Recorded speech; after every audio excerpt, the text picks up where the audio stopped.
नमस्कार दोस्तों, मैं उपेंद्र सिंह आपका स्वागत कर रहा है। आप देख रहे हैं सिंह क्लासेस फॉर मैथमेटिक्स। दोस्तों, मैं आज एक ऐसे टॉपिक पर बात करने वाला हूं जो बहुत इंपॉर्टेंट है और स्टूडेंट हमेशा इसमें कंफ्यूज हो जाता है और वो शुरू से पढ़ता आ रहा है। मैं आपको दावे के साथ कह रहा हूं, क्लास 6 में भी पढ़े हैं, क्लास 7 में भी पढ़े हैं, क्लास 8 में भी पढ़े हैं, 9th में भी हम आगे पढ़े हैं और 10th में भी पढ़ेंगे, लेकिन उसके बावजूद भी स्टूडेंट हमेशा इसमें कंफ्यूज रहता है। तो आज हम आपको एक बहुत ही सिंपल तरीके से और इजी तरीके से एक कंपैरेटिव एनालिसिस हम बताएंगे, जिससे आप अपनी स्टडीज को और स्ट्रॉन्ग बना सकते हैं। दोस्तों, तो चलिए हम आगे बढ़ते हैं। और आगे बढ़ने से पहले अगर आप हमारे YouTube चैनल के लिए नए हैं तो हमारे YouTube चैनल को सब्सक्राइब कीजिए, जिससे आपको नए नए अपडेट मिलते रहेंगे। चलिए दोस्तों, हम आगे बढ़ते हैं। यहां पे हम बात करेंगे अभी linear equation in one variables की, जो कि आप क्लास 7 और 8 में पढ़ चुके हैं। Linear equation in one variables, इसका स्टैंडर्ड फॉर्म होता है ax plus B is equal to 0। ये है हमारा linear equation in one variables. Okay, one variables का मतलब है कि हमारे पास जो वेरिएबल वैल्यूज होती है ना, वो सिर्फ एक ही होगा। इसमें वेरिएबल वैल्यूज की बात करें तो सिर्फ x को हम एज ए वेरिएबल कंसीडर करते हैं। a और b हमारा कोई भी वैल्यू हो सकता है real numbers. Real number means they may be A positives, negatives, they may be a fraction numbers, they may be A decimal numbers, any numbers they can be. Okay, तो a और b कुछ भी हो सकता है। इसमें हमने क्या किया है, सिर्फ एक वेरिएबल सिलेक्ट किया है। अब इसी के कंपैरिजन में हम आपको बोलते हैं linear equation in two variables. तो मैं इसका भी स्टैंडर्ड फॉर्म लिख देता हूं। ये होगा आपका ax plus B Y plus C is equal to 0। ठीक है, ये है linear equation in two variables. कैसे? इसमें देखेंगे x और y दोनों वेरिएबल्स कंसीडर किए गए, राइट? ठीक है ना। a b c ये हमारे कुछ भी नंबर हो सकते हैं। They are real numbers. Real numbers मतलब negative, positive, rational number, decimal number, कुछ भी हो सकते हैं। लेकिन वेरिएबल्स हमारे दो हैं, x और y।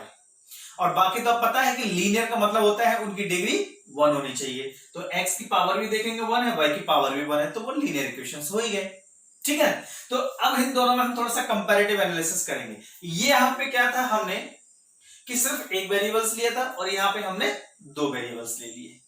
ये डिफरेंस मेन है कि स्टूडेंट यहां पे हमेशा ये कंफ्यूज रहता है कि उसने 8th में पढ़ा था वो यहाँ पे यूज होगा कि नहीं होगा। मैं आपको एक चीज इंपॉर्टेंट चीज बता रहा हूं कि आप जो 6th क्लास में, 7th क्लास में और 8th क्लास में जो मैथमेटिक्स पढ़ रहे हैं, वो ना 9th और 10th में यूज नहीं होता है, बल्कि आपको जब तक आप पढ़ते रहेंगे वो हमेशा आपके काम आने वाला है। तो आप प्लीज 6, 7, 8 वाली चीजों को थोड़ा सा रिकॉल कीजिए।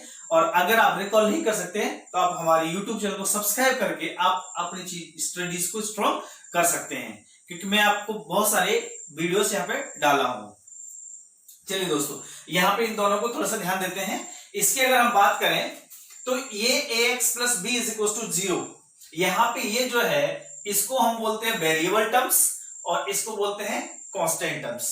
ये हो गया हमारा वेरिएबल टर्म्स, वेरिएबल टर्म, और ये हो गया हमारा कांस्टेंट टर्म, कांस्टेंट टर्म। ठीक, क्यों वेरिएबल टर्म्स और कांस्टेंट टर्म बोले हैं? क्योंकि x वेरिएबल है यहाँ पे और x के साथ में जो भी वैल्यूज होगी वो पूरे वेरिएबल टर्म्स माना जाएगा। तो ये पूरा का पूरा हमारा हो गया वेरिएबल टर्म्स, और जिसके साथ में वेरिएबल है ही नहीं उसको हम बोलते हैं कांस्टेंट टर्म्स। तो ये हमारा हो गया कांस्टेंट टर्म्स। ठीक दोस्तों, ठीक इसी प्रकार हम इधर देखते हैं। ये हमारा क्या है, लीनियर इक्वेशन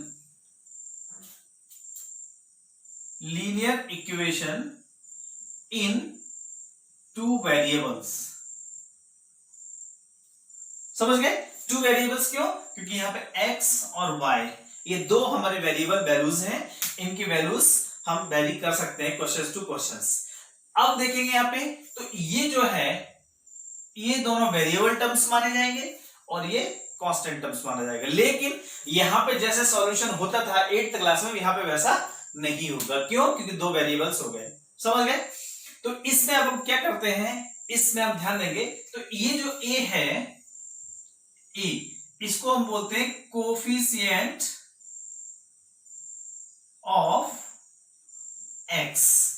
ये जो y है इसको बोलते हैं कोफिशिएंट ऑफ y। ठीक, सिर्फ a और b की बात कर रहे हैं हम, ध्यान देना यहाँ पे a और b का जो भी वैल्यू होगा वो हमारे a कोफिशिएंट ऑफ x होता है और b कोफिशिएंट ऑफ y होता है। इसको मैं और अच्छे तरीके से बताता हूं कि x के आगे जो भी नंबर लिखा हो, चाहे वो पॉजिटिव हो या नेगेटिव हो, x को छोड़कर वो हमारा हो जाएगा कोफिशिएंट ऑफ x। y के आगे जो भी नंबर लिखा हो, पॉजिटिव हो या नेगेटिव हो, y को छोड़कर वो हमारा हो जाएगा कोफिशिएंट ऑफ y। और c को हम बोलेंगे कांस्टेंट टर्म। ठीक है, तो c हमारा कांस्टेंट टर्म हो गया, यानी कि जिसके साथ x और y नहीं होगा वो हमारा c हो जाएगा। ठीक है, तो इस तरीके से ये linear equation in two variables है, ये बहुत बेसिक चीज है और इसको आप अगर नहीं समझ पाए तो आगे हमारा पूरा चैप्टर्स बिल्कुल नहीं बन पाएगा। तो सबसे पहले हमें क्या करना है, स्टैंडर्ड फॉर्म याद रखना है, और स्टैंडर्ड फॉर्म क्या है, ax plus by plus c is equal to 0। ये अगर आप ध्यान रखेंगे तो आप कोई भी क्वेश्चंस को अच्छे से बना सकते हैं। अब देखिए दोस्त, मैं एक एग्जांपल लेता हूं। ठीक, हमने एग्जांपल लिया 5x plus y is equal to 0। अब ये बताइए ये linear equation in two variable है या नहीं? तो कोई स्टूडेंट बोलता है हाँ, कोई ना, यही आंसर तो यही होंगे। तो मैं आपको बता दूं ये linear equation in two variables है। क्यों? क्योंकि यहाँ पे x और y दो वेरिएबल्स गिवन है, इसलिए ये जो है linear equation in two variables है। ओके, अब हम इसको स्टैंडर्ड फॉर्म में कन्वर्ट करेंगे, यानी कि इसको स्टैंडर्ड फॉर्म के जैसा लिखेंगे। स्टैंडर्ड फॉर्म क्या है हमारा, ax plus by plus c is equal to 0, यानी कि वहां पे 1 2 3 टर्म्स होना जरूरी है। यहाँ पे कितने टर्म्स हैं, 2 टर्म्स है, तो इसको हम स्टैंडर्ड फॉर्म में कन्वर्ट करेंगे। थर्ड टर्म्स नहीं है यहाँ पे। तो ये हमारा पहला टर्म्स ये हो गया 5x प्लस y के आगे कुछ भी नहीं है, y के आगे कुछ भी नहीं, तो हमने ले लिया 1, क्योंकि हम 1 तो कहीं पे भी ले सकते हैं, 1 का किसी पे भी मल्टीप्लाई कर सकते हैं, कोई फर्क नहीं पड़ने वाला है, इसलिए हमने y के साथ में ले लिया 1।